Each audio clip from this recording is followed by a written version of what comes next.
E aí, galera, mostrar para vocês aqui um equipamento da Synology, bem legal, é a DS1618 Plus com 6 discos. É uma storage considerada aí mais ou menos como a storage de entrada da Synology. Tem um processador Atom quad-core 2.1 GB, 4 GB de memória já padrão, pode ser expandido até 32 GB. Utiliza memória comum, o que é difícil até para um equipamento desse porte, né? Geralmente é tudo memória com SCR. Ela tem os 6 discos SATA, padrão 3,5 polegadas, e a gente pode também colocar uma interface com discos do padrão M2. Então você pode colocar um disco M2 para fazer configuração de cache e trazer aí uma velocidade aí muito maior.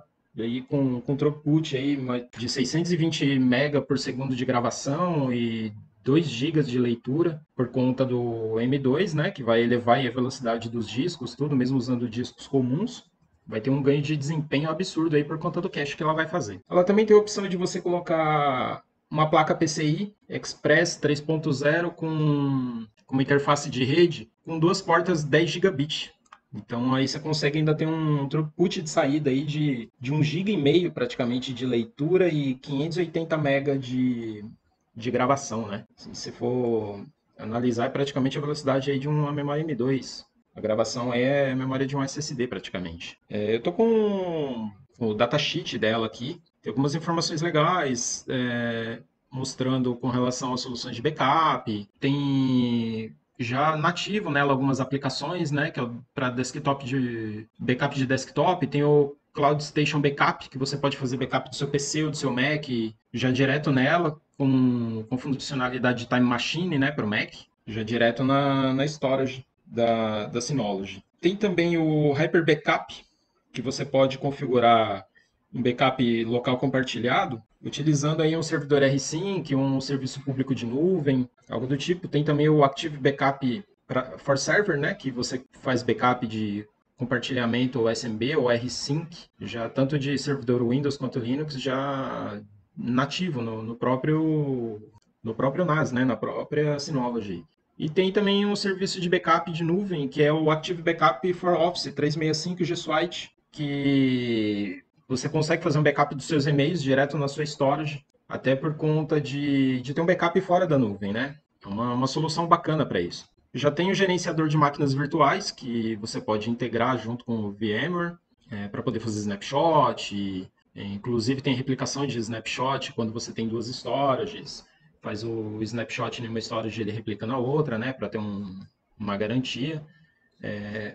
Nesse outro ambiente que eu tenho essas outras duas storages, ele está configurado esse serviço de replicação de backup. Então, todos os backups, os snapshots das VMs que são feitas são replicados na outra storage.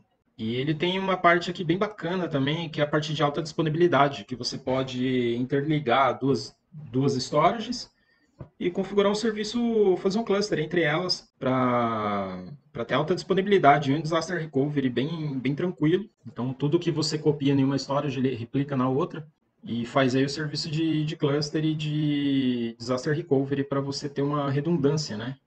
Caso caia uma storage sua, você ter a sua operação trabalhando em outra. Tem algumas configurações que são feitas já nela, de fabricação, que os processadores não utilizam as fan coolers, né, para evitar que tenha ponto de falha, se uma fan cooler parar e o processador esquentar e queimar. Aonde tem as fãs são redundantes. As placas de rede também têm funcionalidade de failover, pra, se uma placa de rede queimar, ter o failover nas outras três placas, né? Então eu estou descendo aqui, ó, no próprio datasheet dela tem as imagens dela, da frontal e da traseira dela.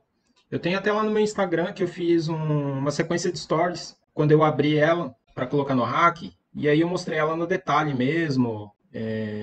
Fiz a montagem dos discos nela, liguei tudo, coloquei no rack, né? Para a gente fazer a configuração. Que inclusive é a mesma storage que eu fiz. E já fiz toda a parte, uma sequência de stories no Instagram. Depois, se vocês quiserem conferir lá, eu vou deixar aqui o arroba do Instagram para vocês poderem entrar e ver. Aqui tem algumas informações das especificações técnicas dela, né? Processador, tamanho dos discos, tudo. Então, é mais um documento técnico mesmo. Aqui tem algumas configurações que são detalhadas no artigo de anúncio, né, da publicação no próprio site da Synology, inclusive falando da questão de memória, que é não ECC, SODIN. SODIN é memória de notebook. Então, você pode expandir ela até 32 GB, falando da funcionalidade para colocar o memória M2, ó, você pode colocar uma placa adaptadora com duas memórias M2 para poder fazer cache. Nessa storage, na configuração atual, eu vou até logar nela aqui, para a gente poder acessar. Ela está atualmente com 5 discos de 6 TB e um SSD de 480, que eu coloquei nela no primeiro slot, esse SSD de 480, e nos outros 5 slots deixei com 5 discos de 6 TB. E a gente vai fazer a configuração dos volumes e eu vou usar esse SSD para poder fazer cache, para poder atingir um desempenho de leitura escrita aí muito maior nos discos utilizando esse SSD. Aqui é a tela, a interface dela, né? Logo que a gente entra aqui pelo IP. Então, na hora que você loga, ele já tem aqui alguns recursos, monitor de recursos da própria storage, né? Parece até um desktop do Windows, né? Só que o menu iniciar seria aqui em cima. Então, você tem aqui consumo de CPU, de memória, da interface de rede, você pode alternar aqui para cada uma delas. Então, as 4 interfaces estão ligadas. Eu vou deixar aqui na primeira como estava. Quanto tempo ela está ligada, estado de saúde dela, tudo ok. Aí você tem aqui o menu principal dela, parece bem uma cara de Windows mesmo, né? Tem aqui as configurações do usuário admin para você poder trocar senha, fazer reboot nela, restartar, fazer shutdown. Tem algumas informações sobre o DSM, né? Termos e condições. DSM é o sistema operacional da Synology, né? Que utiliza nesses produtos deles. Então, tem algumas mensagens que chegam de atualização do sistema, tudo. Eu, quando configurei, na hora que eu liguei, ele já apareceu de cara uma atualização do DSM. E eu já fiz a atualização dele e já deixei ela na última versão, né? Então, tem até aqui algumas atualizações, tudo. Eu não vou fazer, porque senão isso vai tomar um tempo danado aqui da gente no vídeo. Então, nesse momento aqui, eu vou fazer a configuração, mostrar para vocês mesmo e fazer a configuração dos volumes, né? Ela tem um painel de controle, que tem aqui shared folders, que são os drives compartilhados, né? Serviço de arquivo, para você configurar SMB, AFP, FTP, TFTP, rsync, Fast Clone, Bonjour, que usa do Mac, né? Para fazer autodescoberta. Os usuários, para você fazer a configuração, criar mais usuários, né? Grupos, que você pode definir as permissões. LDAP e domínio, né? Para você poder fazer integração com o Active Directory. Nesse ambiente, a gente tem as outras duas storages, elas estão configuradas com o Active Directory. Nessa aqui, a gente não vai fazer a configuração nesse primeiro momento, a gente vai manter ela isolada, até por algumas questões que a gente ainda está analisando. Então, a gente ainda optou por não integrar ela ao domínio, até porque a gente também vai trocar o domínio desse cliente e tudo, então a gente nesse primeiro momento não vai fazer a integração dela no AD. Mas ela é super simples de integrar. Você especifica domínio, servidor DNS, tipo de domínio que é o AD, né? Se você tem Trust Domain ou Single Domain, então você especifica aqui, ele vai dar o status de conexão, ele vai ativar na hora. Você vai colocar novamente o IP aqui, o nome NetBIOS, o domínio, e ele vai fazer a autenticação, vai pedir o usuário e senha de administrador, vai logar, e ele já aparece o status check aqui. É bem simples a configuração dela no AD. Parte de acesso externo, ela tem aqui para você configurar DDNS, se você só tem ela na rede, ou vamos supor, você comprou para usar na sua casa, você quer configurar um serviço de DDNS, você pode adicionar aqui. Ele já tem o próprio serviço de DDNS da Synology, que você pode criar os subdomínios da própria extensão da Synology. Então, ele fica aqui alguma coisa.synology.me e tem outras extensões aqui, da S-Cloud, tudo. Você pode usar DNS, pode usar FreeDNS, pode usar, deixa eu ver se tem no IP. Tem no IP, pode usar até o OVH, TioDNS, tem vários outros serviços aqui. Então, aí você vai autenticar todo aquele processinho de configurar uma conta de DNS, né? E aí você vai autenticar e ele já vai fazer a resposta do DNS dinâmico dentro do próprio equipamento da Synology. Configuração de router, parte de configuração para você utilizar serviços do DSM direto nela. Então, se você quiser integrar com o Google Docs, ele já tem essas funções aqui também, para você poder usar o DSM por ele. Se você tiver algum firmware diferente, você pode atribuir. Tem a parte de rede dela, Já está com a configuração aqui que eu já deixei no padrão, né? Ela já está com gateway definido, já está automaticamente já com os DNS. Aqui a gente já fez a configuração. Na verdade, eu montei essa configuração aqui. Então, as 4 interfaces de rede aqui, estão cada uma com IP. Eu pretendo manter, centralizar elas numa interface somente aqui. Vou fazer a configuração mais à frente. Então, vai ficar somente com IP e vai fazer um balanceamento. Vou configurar um round robin, né? Para ele somar as 4 interfaces aí, ficar com uma interface de 4 GB e ter configurar o failover também. Então, você tem a opção até de mudar o MTU, se você quiser fazer um jogo frame, você tem a opção de configurar um jogo frame e mudar o MTU, tem controle de tráfego, rotas estáticas, configurações de DSM, tem servidor DHCP nela. Se você quiser usar ela até como um servidor na tua rede, ela tem várias funções já, como servidor de VPN, que você pode instalar a aplicação, tem servidor DHCP, tem uma série de coisas nela. Tem bootpxe, então já vem tudo por padrão nela. Até a parte de segurança, ela tem um firewall que você pode habilitar aqui, criar um perfil de firewall, editar regras, liberar porta, criar conexões de entrada em cada uma das interfaces, na VPN. Então já tem tudo prontinho nela, já tem um firewall bem bacana. Eu não vou habilitar nesse momento, só depois quando a gente for fazer a integração entre os VMwares que eu vou configurar o firewall dela para somente os VMwares ter acesso a elas, né? E uma das máquinas de gerenciamento nossa. Ele já tem um certificado aqui, SSL, para as configurações que forem usar SSL, ela já tem nela já um certificado pronto. Então, isso já ajuda bastante, né, de não ter que ficar gerando certificado e tudo. Tem as configurações já de TLS, perfil de SSS, compressão de HTTP, já tudo bonitinho aqui já na parte de segurança. Aqui nas informações, centro de informações dela, o InfoCenter tem o número de série, modelo dela, processador, quantidade de núcleos, frequência, memória, a versão do DSM que está rodando, o tempo que ela está ligada, time zone, fuso horário.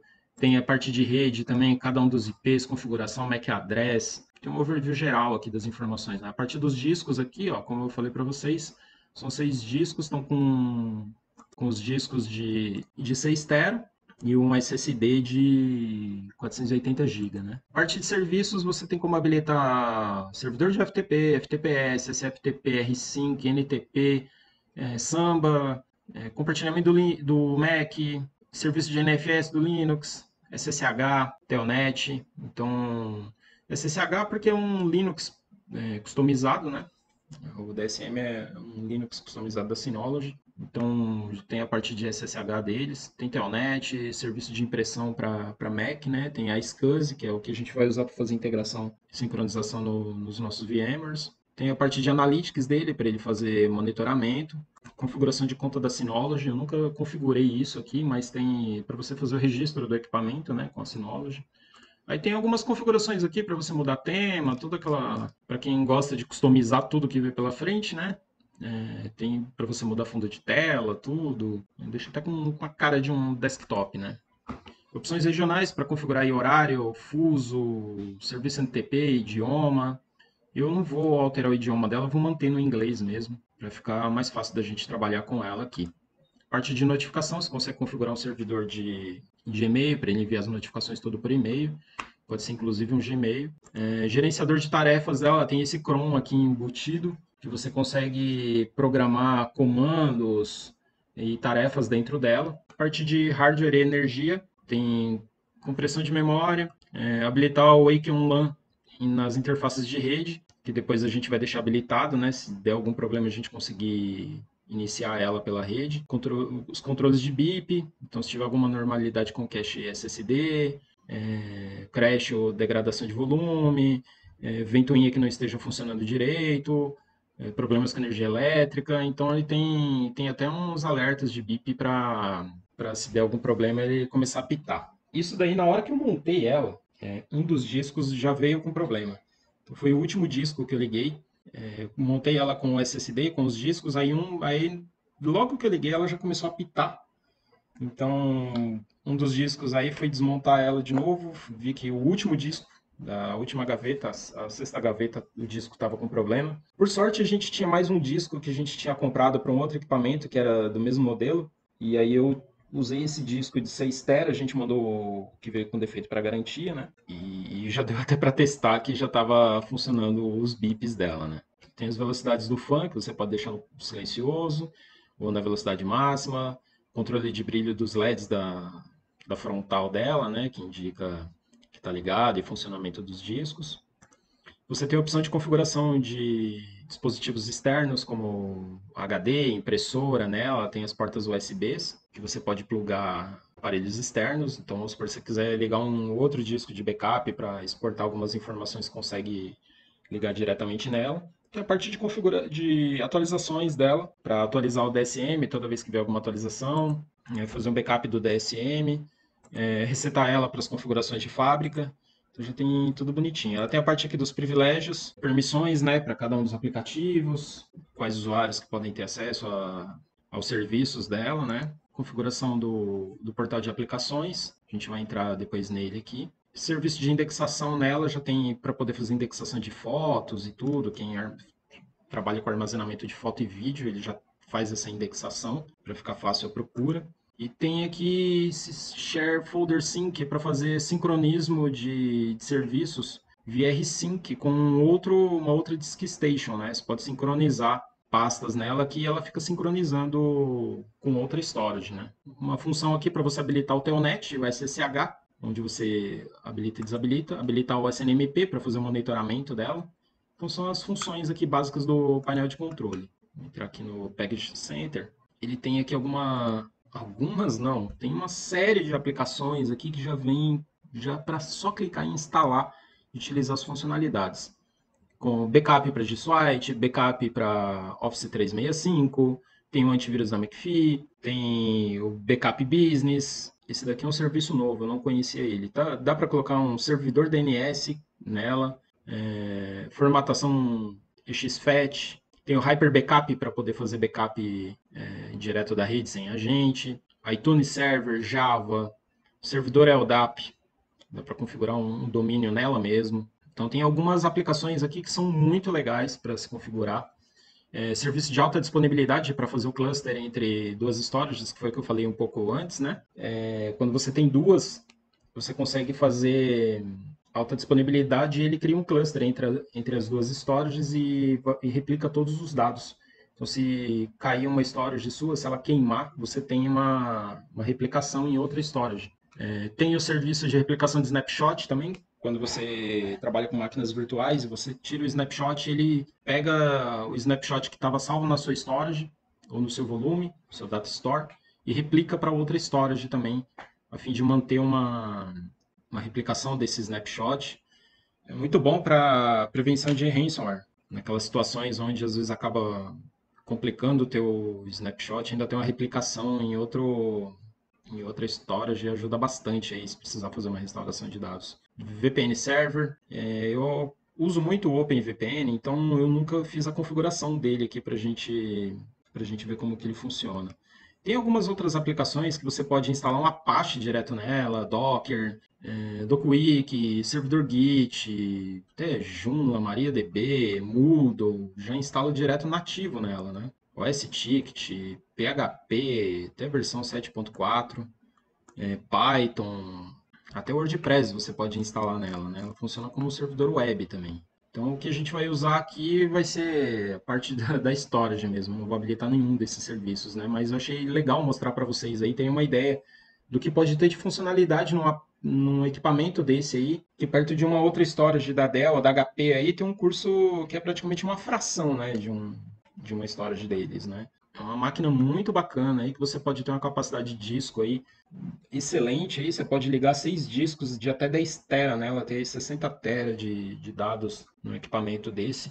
Então, além disso, tem todas essas outras funcionalidades, né? Aqui no menu principal dela tem o gerenciador da storage, tem o Package Center, que é aqui essa tela onde a gente estava, o monitor de recursos dela, o centro de logs, serviço de suporte e Advisor Security, gerenciador do iSCSI, File Station, pesquisa e serviço de autenticação. Então, o que a gente vai usar nela, a gente vai partir para o Storage Manager aqui.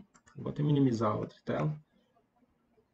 Quando a gente entra no Storage Manager dela aqui, ele já mostra que tem os 6 discos que não estão sendo usados, o estado está íntegro, o volume não tem nenhum criado, mostra o pool de storage também não tem nenhum criado, configuração de HD SSD, ele vai mostrar aqui que tem um SSD no primeiro drive, tem mais 5 discos de 6 TB, tem hot spare e cache de SSD. Então o que a gente vai utilizar aqui vai ser a parte da configuração para a gente poder criar o nosso volume. Agora eu estou aqui no Manager Storage para fazer a criação do pool, né? E definir os volumes. Eu vou fazer a criação do primeiro pool aqui. Eu vou utilizar a opção de maior flexibilidade, que ele me dá a opção do suporte de múltiplos volumes, onde eu posso ter uma flexibilidade maior da alocação de espaço. Se eu utilizar a opção de melhor desempenho, que é o Better Performance, ele vai me dar a opção de um único volume, só que ele vai ser muito mais rápido aí, porque ele vai definir todo o volume dentro desse espaço. Eu vou utilizar a opção de maior flexibilidade, para eu poder criar volumes diferentes aqui, né? Então eu quero usar uma parte para data stores e a outra para usar no VMware, e a outra parte eu quero usar com armazenamento mesmo, como servidor de arquivos, né? Então eu vou clicar aqui no Next, vou definir o nome do pool como pool 01, vou utilizar o RAID 5.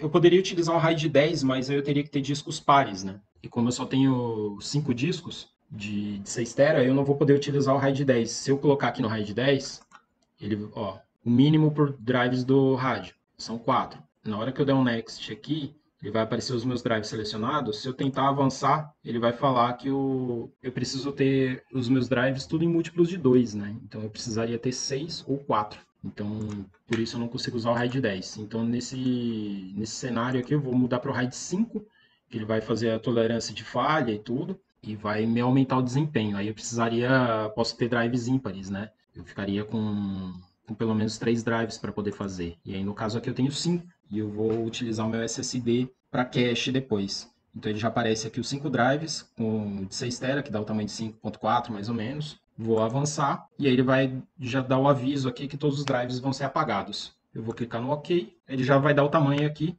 Deixa eu esticar aqui um pouco a tela.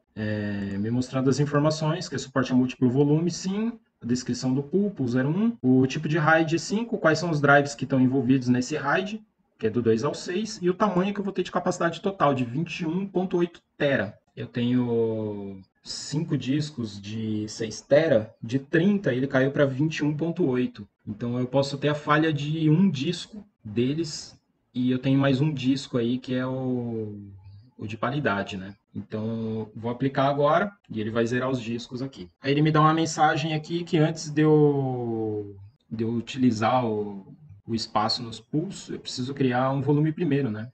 Então agora eu tenho que fazer a criação dos volumes. Então vou dar um OK. Ele já me dá o espaço aqui, ó. Deixa eu ver se consigo aumentar essa tela para a gente ver melhor.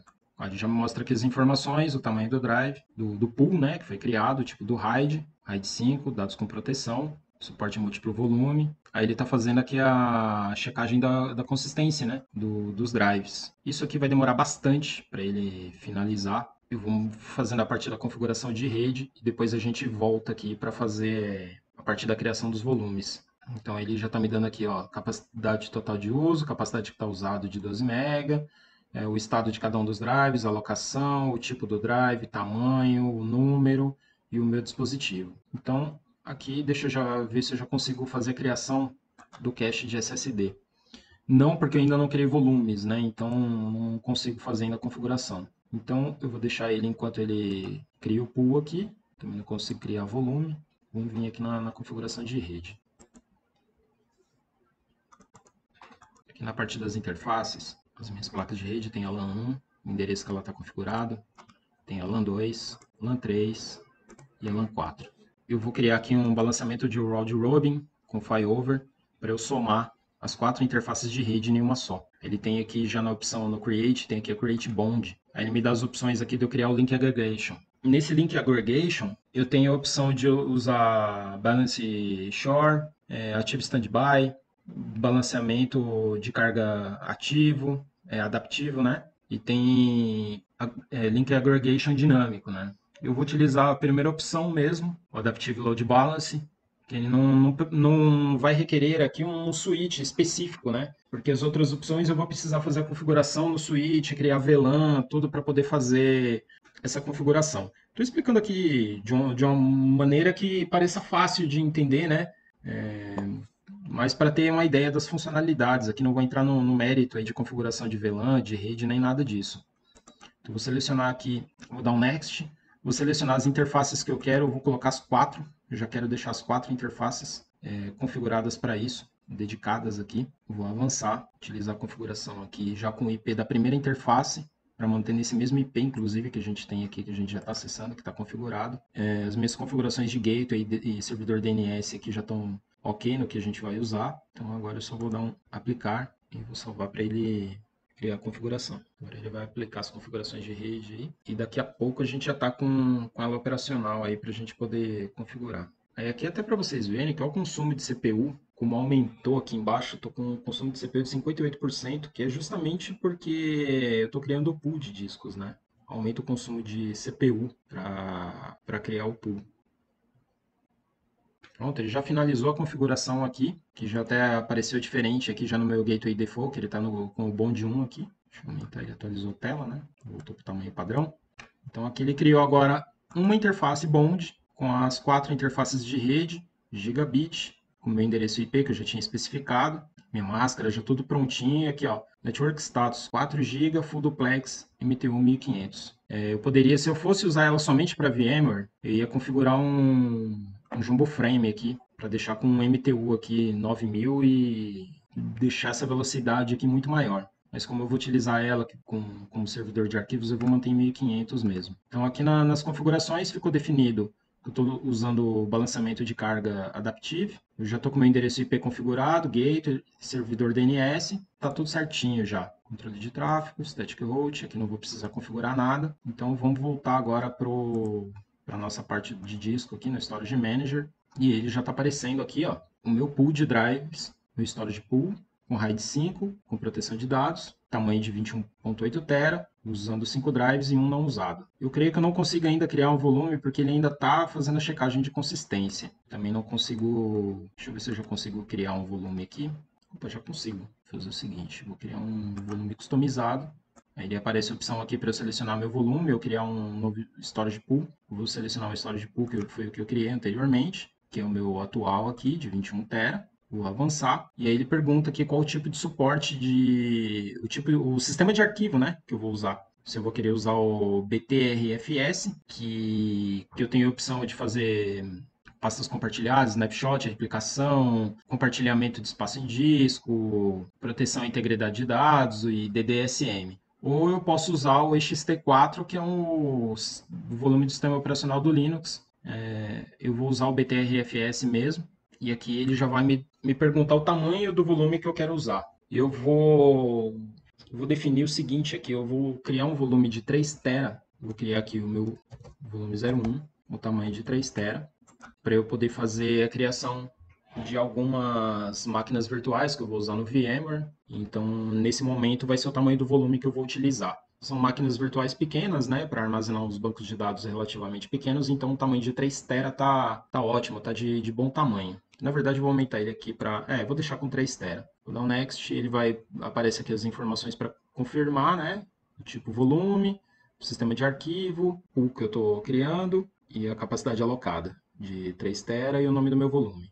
Eu vou aplicar e ele já vai me criar o volume ao mesmo tempo em que ele já está fazendo a checagem da integração da paridade de dados lá do meu storage pool. Ele está criando meu volume aqui, vai fazer a ativação, então provavelmente vai demorar um pouco. E ele já deu o aviso aqui, ó, já criou meu volume, 2.8 TB, com RAID 5, dentro do meu Storage Pool 01, no meu sistema de arquivos, aqui o andamento da minha checagem da consistência de dados, o tamanho da minha capacidade e o quanto está sendo usado. Então, eu já estou com um volume pronto aqui para eu poder usar no meu VMware e mapear ele como um data store no iSCSI para a gente poder usar. Agora eu já consigo criar aqui um cache de SSD para eu poder usar com o meu volume. Já até me aparece a opção. Eu vou clicar aqui no Create, vamos escolher, bem, só deu uma opção aqui, que é o Cache Read Only, para criar um cache de aceleração, de leitura, de um volume iSCSI. Se eu tivesse 2 SSDs, eu poderia criar um cache de leitura escrita. Então, eu vou clicar aqui no Next, vou selecionar qual que é o meu SSD, montar ele no volume 01, e aqui o tamanho do cache que eu vou utilizar no meu cache configuration. Eu vou deixar ele com o tamanho total, porque depois eu provavelmente vou aumentar o tamanho desse volume, né? Então eu vou aplicar ele aqui. Ele vai zerar o meu SSD. Ele está dando um aviso aqui que todos os dados vão ser perdidos. Vou dar um OK. E aqui ele já está montando o meu cache SSD, fazendo a configuração. Provavelmente vai demorar um pouquinho ainda. Deixa eu ver se ele tem alguma informação. Fazendo a criação aqui dele, pedindo para aguardar, né? Aqui já tem algumas informações. E ele já aparece aqui, informação do meu device info. Pronto, está aqui, está montado. Estado íntegro, já está pronto. Então agora eu já estou com um volume criado, um cache de SSD e já está pronto para usar. Eu já posso criar as minhas VMs, fazer um mapeamento e configuração do iSCSI e ele já tá fazendo o meu cache de SSD para aquele volume que eu criei de 3 TB. Aqui, ó, já estou com a minha configuração. Tem a opção de aumentar o tamanho desse volume. Então, se eu quiser depois aumentar ele para 6 TB, eu posso vir aqui e acrescer volume nele para eu esticar esse tamanho desse volume que eu vou usar lá dentro. Bem, essa parte de configuração, a gente já fez rede, já fez a parte de discos, né? Configuramos o pool, os volumes, o cache de SSD. Só ficou faltando mesmo configurar agora o iSCSI e a gente fazer a configuração num VMware para a gente poder utilizar como data store. Vou clicar aqui no menu iniciar dele, né? Vou vir aqui no gerenciador do iSCSI. Aí ele já me dá a opção aqui, ó. Já tem um gerenciador para VMware do Windows, que eu posso usar direto no Windows. E aqui ele já me dá as informações. Eu não tenho nenhuma LUN criado, nenhum target criado para eu poder usar o meu iSCSI. Então aqui eu tenho algumas configurações de capacidade de escrita, habilitar o Internet Storage Name Service, a parte para eu poder criar os snapshots das minhas VMs aqui dentro, né? Então eu já tenho como gerenciar isso aqui dentro mesmo do próprio iSCSI Manager. Então ele não está aparecendo nada porque ele está pedindo para eu criar uma LUN primeiro. Aí ele clico aqui na LUN, ele não tem nada criado, não tem target criado. Vamos criar uma LUN aqui primeiro. Vou criar a nossa LUN para configurar lá. Já está com o meu volume configurado aqui, tamanho da minha capacidade. Eu vou usar o FIM Provisioning ao invés do Tick Provisioning, pois o tick vai me dar um desempenho melhor, mas o FIM vai me dar uma flexibilidade no meu espaço. Então, ele vai alocar somente o espaço que está sendo usado. Então, se eu criar um drive lá no meu VMware de 100 GB e eu utilizar só 20, ele vai alocar somente esses 20 GB. Já o Tick Provisioning, eu vou criar um drive de 100 GB, ele vai alocar os 100 GB mesmo que eu não esteja usando nada. Então, se eu precisar de um desempenho maior, eu teria que usar o Tick mesmo. Mas nesse caso aqui eu vou usar o FIM mesmo, não vai me afetar no uso que eu vou ter aqui. Então eu vou poder otimizar esse espaço melhor, né? Eu vou criar aqui um volume, a princípio, de 1 TB, fazer um volume de 1 TB aqui. Já tem algumas configurações já nele que estão habilitadas, que é a opção de snapshot, tem Space Reclamation, que eu vou utilizar também, configuração de hardware para System Locking, Zeroing, Data Transfer. Então eu já vou deixar tudo habilitado, configurado. Vou clicar aqui no Next e ele vai criar agora já automaticamente na configuração dessa LUN o meu target do iSCSI. Eu já vou clicar aqui para avançar, ele vai dar o nome do meu target, eu vou deixar como target 01 aqui nesse caso mesmo. Vou habilitar a autenticação dele, vou deixar padrão mesmo, sem nenhuma configuração de usuário e senha, que eu não utilizo isso lá no meu VMware também. E vou configurar aqui, ele já vai me dar as informações e eu vou aplicar. Pronto, ele me criou a primeira LUN aqui. Então, já apareceu. Já que bonitinha, minha LUN de 1 TB criada, com uso 0 ainda. Alocação FIM Provisioning, minhas configurações adicionais, minha alocação. Está checando ainda a consistência, né, dos discos. E aqui já está pronto para uso. Então, eu tenho as opções aqui depois de editar, aumentar o tamanho da minha LUN. Se eu quiser aumentar ela depois, eu tenho esse volume de 2.8 TB. Se eu quiser aumentar ela ainda para 2 TB, eu consigo chegar até 2.8 TB aí, que é o tamanho que eu criei esse volume. Então, eu vou deixar ela com 1 TB, porque como eu vou tirar os snapshots, ele vai ocupando um espaço adicional. E aí eu vou crescendo ele depois com o tempo, né? Conforme for havendo a necessidade, vou monitorar ela com os ABICs. Então, qualquer novidade aí de uso de espaço já vai me acusar lá e eu vou aumentando conforme a necessidade. Então, aqui eu já estou com a minha LUN criada, o meu target criado, já tudo bonitinho. Agora, o que está faltando é a gente configurar isso aqui no nosso VMware. Então, agora eu vou acessar o meu VMware aqui e fazer um mapeamento da minha LUN.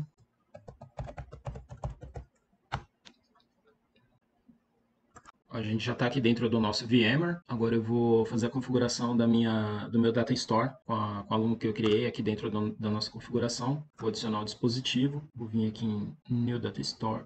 Vou primeiro incluir ela aqui, né, na minha configuração do iSCSI. Vou adicionar ela aqui com... Peraí que eu cliquei errado, vou clicar ela novamente aqui, vou adicionar o target dinâmico, vou colocar o IP da minha storage, que é a nossa 250. Vou salvar a minha configuração, já adicionou aqui, vou dar um rescan e vamos ver aqui se ele já colocou a minha storage aqui. Ainda não. Vamos ver agora se ele atualizou. Olha quem está aqui, minha storage de 1 TB aqui, que já veio direto da minha Synology. Então já estou com meu volume aqui. Agora eu posso vir aqui, criar um novo Data Store. Vou dar um nome para ele, já me apareceu aqui o volume que eu criei. Vou dar um nome para ele aqui, ó, Data Store 01 Synology 03, só para eu poder identificar aqui, né?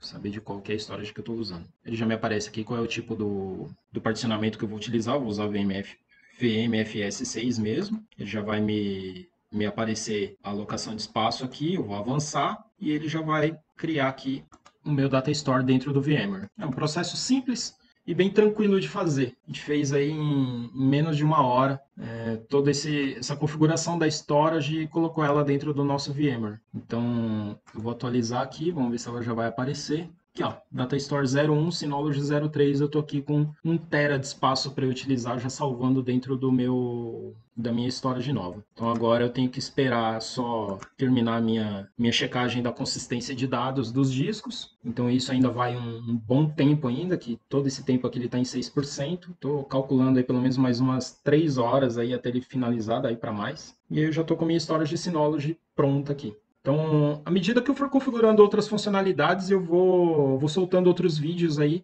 de algumas configurações específicas aí. Espero que vocês tenham gostado. Vou pedir para vocês darem o joinha no nosso vídeo, se inscrever no canal que não está inscrito ainda, clicar aí no sininho para receber as notificações e a gente vai agora colocando o conteúdo dela, das funcionalidades que a gente for utilizando e eu vou preparando outros vídeos aí para vocês. Valeu, galera. Muito obrigado. Abraço.